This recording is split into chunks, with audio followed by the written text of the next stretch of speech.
கொடுக்கறதுக்காக தான் பிறந்தோம். எனக்கு பிறப்பு கொடுத்தது இன்னொருத்தி தான், எங்க அம்மா. நானா வந்து ஆகாயத்திலிருந்து குதிக்கல. எனக்கு பேரு வச்சது எங்க பாட்டி, அடுத்தவ தான். எனக்கு கல்வி கொடுத்தது ஆசிரியர், வாத்தியார். முதல் சம்பளம் கொடுத்தது அடுத்தவங்க தான். என்ன முதல்ல குளிப்பாட்டினது நர்ஸ் தான், செவிலியர் தான், எங்க அம்மா கூட கிடையாது. எனக்கு முதல்ல மரியாதை கொடுத்தது அடுத்தவங்க தான். எல்லாமே கொடுக்கப்பட்டது தான். நான் சம்பாரிச்சு என் மொத்த பணத்தை நாளைக்கு யாருக்கு போக போகுது, அடுத்தவங்களுக்கு கொடுத்தாகணும். முதல் குளியலும் அடுத்தவங்க தான், இறுதி குளியலும் அடுத்தவங்க தான் கொடுக்க போறாங்க. முதல் மரியாதையும் அடுத்தவங்க தான், இறுதி மரியாதையும் அடுத்தவங்க தான் கொடுக்க போறாங்க. அப்ப எல்லாமே கொடுக்கப்பட்ட போது அப்ப நான் எதுக்கு இருக்கேன்? வெறும் வாங்கறதுக்கா? பெறுவது தர்மம் அல்ல, கொடுப்பது மட்டும்தான் தர்மம்.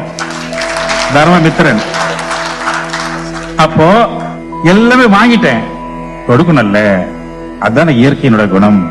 மழை கொடுக்குது இல்ல, சூரியன் கேட்டா வெயில் கொடுக்குது, விட்டமின் கொடுக்குது, வாயு கொடுக்குது இல்ல, ஆகாயம் கொடுக்குது இல்ல. அப்ப கடவுளினாலே கொடுக்கும் தன்மை.